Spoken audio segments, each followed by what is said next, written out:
və tanıdığımız bir müsəlmanı hətta görsək ki, küfür şirk edir, ona kafir müşrik deyə bilmərik. Mütləq şəkildə gərək onda 6 şərt öz əksini tapsın və 6 maniyə aradan qalxsın. Bunu biz hər zaman demişik. Əvvəlki xütbələrimizdə də, kitablarımızda da və bunu yenidən gündəmə gətirmək əlbəttə ki, ağılsızlıqdır.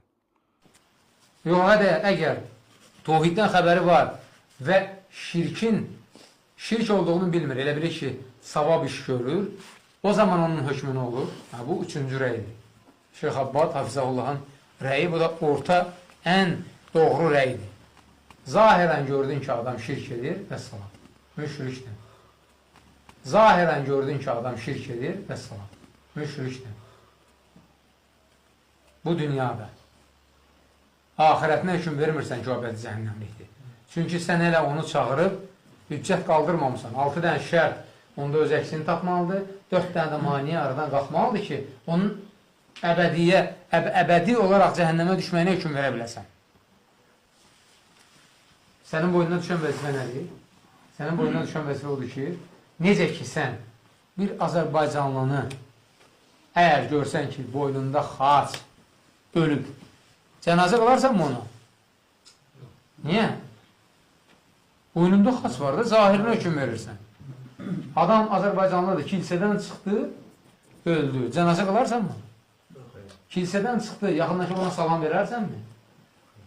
Fikirləşərsən ki, bu xristiyandır. Halbuki Azərbaycanlıdır. Kilsəyə elə belə baxmaq üçün getmişdi. Bəlkə də namaz qılandır. Kilsəyə girmişdi ki, baxsın, görsün kilsənin içi necədir. Amma sən zahirinə hüküm verirsən. Elədir? Eləcə də şirk edən adamı görürsən, bu adam şirk edir. Sən bunu necə sən bunun cənazəsini qıla bilərsən, kəsdiyini yeyə bilərsən, qız verə bilərsən, qız ala bilərsən. Bu şirk edir.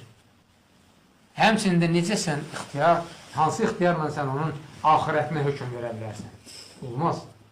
Ahirətə o vaxt hökm verə bilərsən ki, çağırıb onu, bütün o şərtləri ispat edəsən, maniyələri də aradan qaldırasan. Maniyə bilirsiniz nədir? Məsələn, bunu məcbur ediblər ki, şirk eləsin.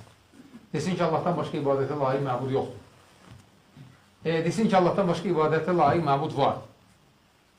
Necə ki, Ammar ibn Yasir.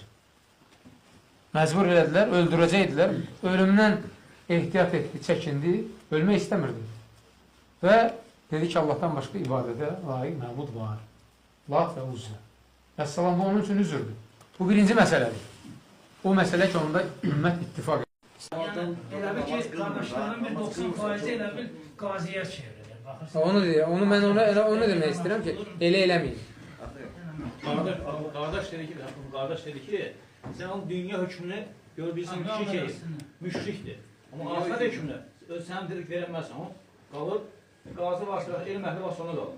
Sən dünya hökmünü deyəsən, müşrik olduğunu bilirsən, etibar edirsən sən ona. Ahirət hökmünə qarışmırsan. Qarış onu deyir. Qardaş dedi ki, sən onun dünya hökmünü gör bilsin ki, müşrikdir. Amma ahirət hökmünü sənin dirək verəməzsən, o qalır, qazi varsa, elm əhli varsa ona qalır. Sən dünya hökmünü deyəsən, müşrik olduğunu bilirsən, etibar edirsən sən ona. Ahirət hökmünə qarışmırsan. Qarış onu deyir.